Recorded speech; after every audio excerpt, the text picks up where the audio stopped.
Hey guys, welcome back to my discussion on Power BI. In my last video, I discussed about append queries. We use append queries when you have multiple tables with the same data structure, same column ID or column identity. Now, what if you have tables with different data? The one table may have 5 columns with the different data. It may be an employee detail table. And the other table might be a departmental table. Some other table with marketing or finance data. How we can just merge these kind of tables in Power BI? In order to merge these tables, we have an option called merge queries. Merge queries is an option which is used for joining data for multiple tables in which different types of data are being stored. The data may be of different columns, different data types. So Power BI Desktop actually gives you the option to use PowerQuery editor to join this kind of tables with multiple and different data types. Let's take a small example and see how we can implement the merge query option in your dataset.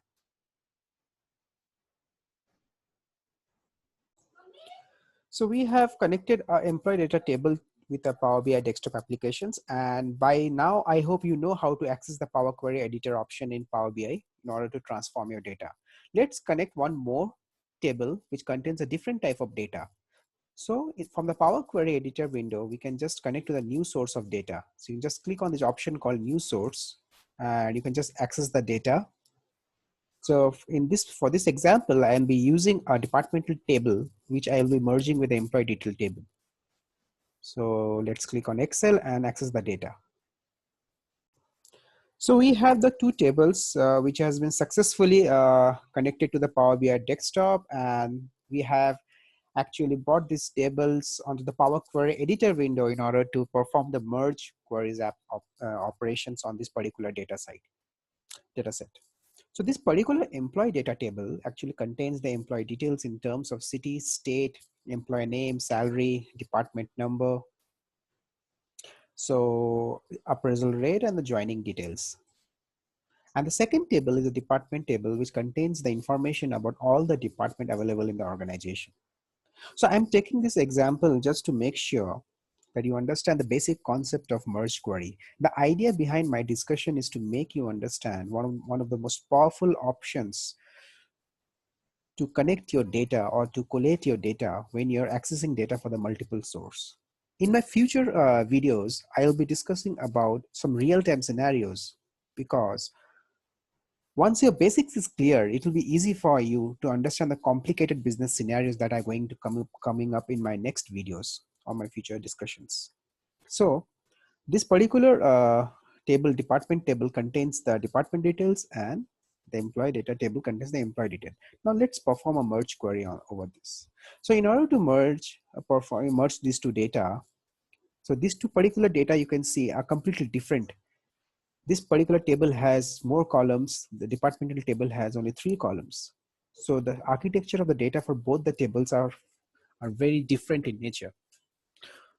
For this kind of scenarios, we use the merge query options. Same like the append query, we have 2 options over here, the merge query and the merge queries as a new. So as I discussed in my previous video, the merge query will actually remove the old data source from your data model, but the merge query as new will always keep the old data source like employee data and department for your future references. However, you can just control the accessibility of this kind of data set once you have done the merge operations. So let's click on this merge query as new. And here is a pop-up window which actually shows the table and the table to be merged with the primary table. So let's consider employee data is the primary table over here. As employee data is appearing in the first position, so Power Query editor has considered this as a primary table. Now, department is a secondary table. So we will merge department table with the employee data table. So let's select this department table. And here is the department data table that has been populated over here. Now, The important thing that we need to watch over here is there's an option over in the below of this particular window is join kind.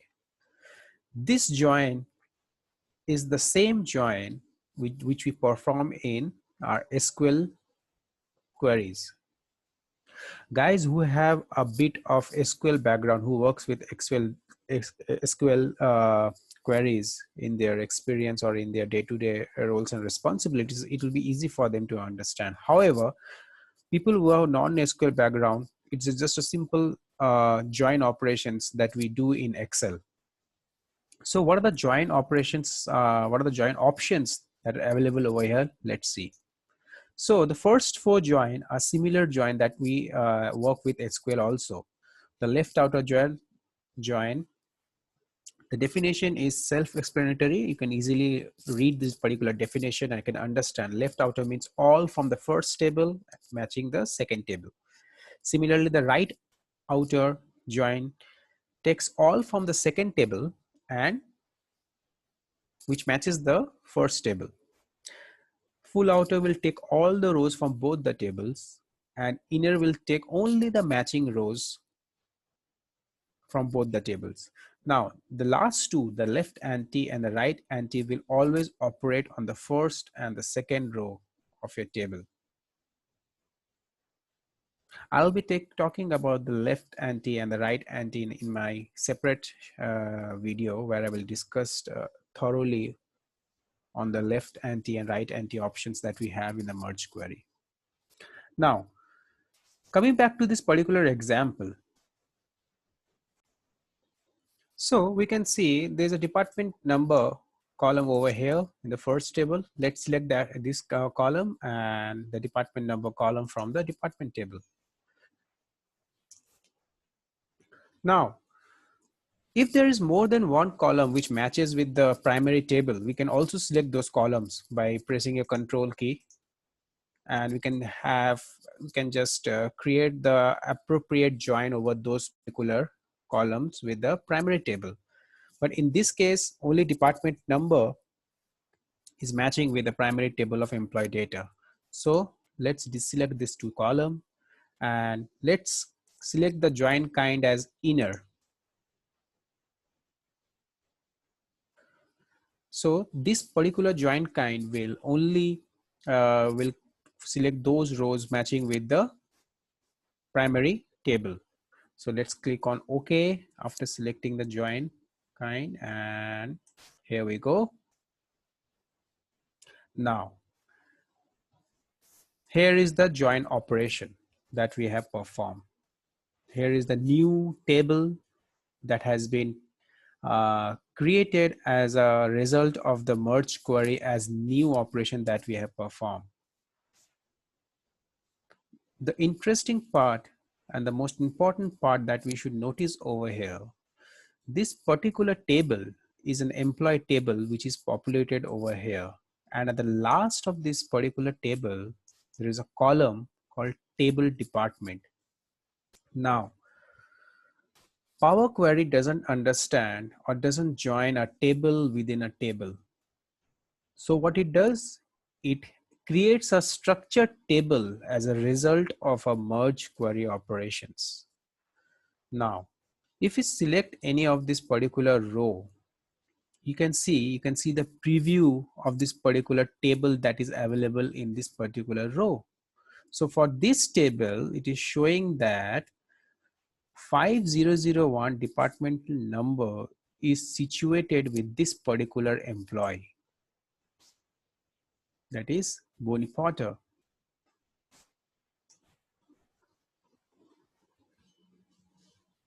The second table, if you click, you can see the same. You can click on any of the row, you can just see the employee against that table. So this is a structured table.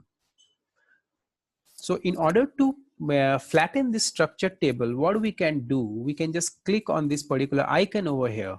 So once you click on this icon, Power Query will give us the option to select the number of columns which we want from this particular secondary table, that is the departmental table. So what we can do, we can just select the departmental number and name in this case, and let's click OK. Now, so these two columns have been added to the employee table. So what we can do, we can just click over here and you can just name this column as department number and department name. Okay, this number is already exists, this name. So let's take one more name, department ID. Now we have seen that the two table with different data structure, data architecture has been merged successfully with the employee table. One more thing we can see that only those department has been connected to the employee table which were there in the department table. There were other two departments which were present over here, like 505 the office and 506 marketing. So these tables were not been listed over here as because we don't have any employee from those particular table.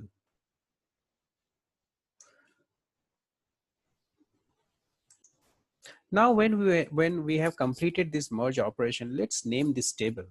So we can just give name as what we can say, we can just name as employee information,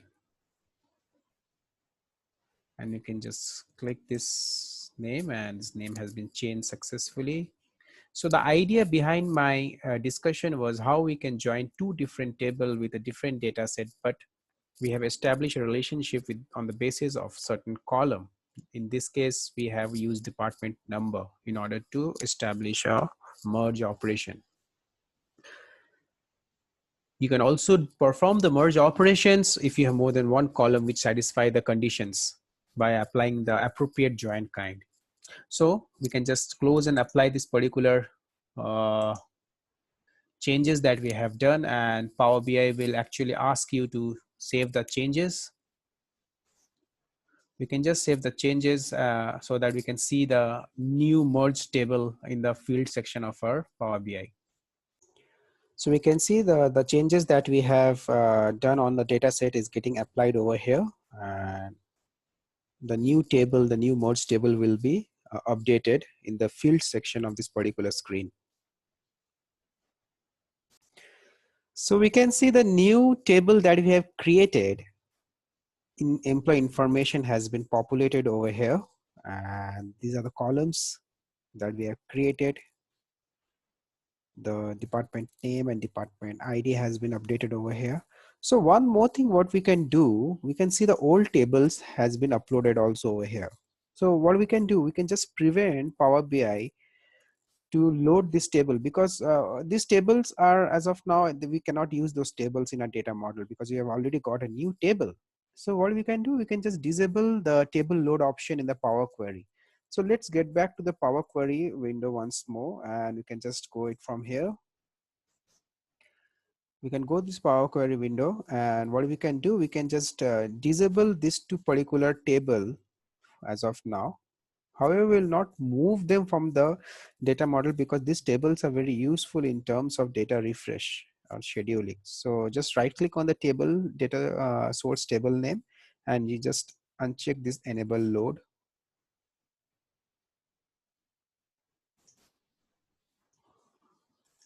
And you can do the same thing for the department table. And you can just again close and apply. And Power BI will be removing this table from the table view as of now, and only the employee information table will be available here. So why I asked you to remove this table, because in my next future discussions, I'll be discussing about this table model view. So what happens if you don't remove this table? Those tables will be available in this session and actually will make this particular data schema more and more heavy. So we should not keep those tables which we will not use for data modeling part. So in future, I will be taking a separate discussion on this data model part where I will talk about how we can establish relationship between tables. So guys, this was all about merge queries operations that we can perform in Power BI. In my next video, I will be talking about some more new features of Power Query Editor, which will make you familiar how powerful is Power Query actually as an ETL tool of Power BI desktop. This was all for now. Thank you for watching this video, guys.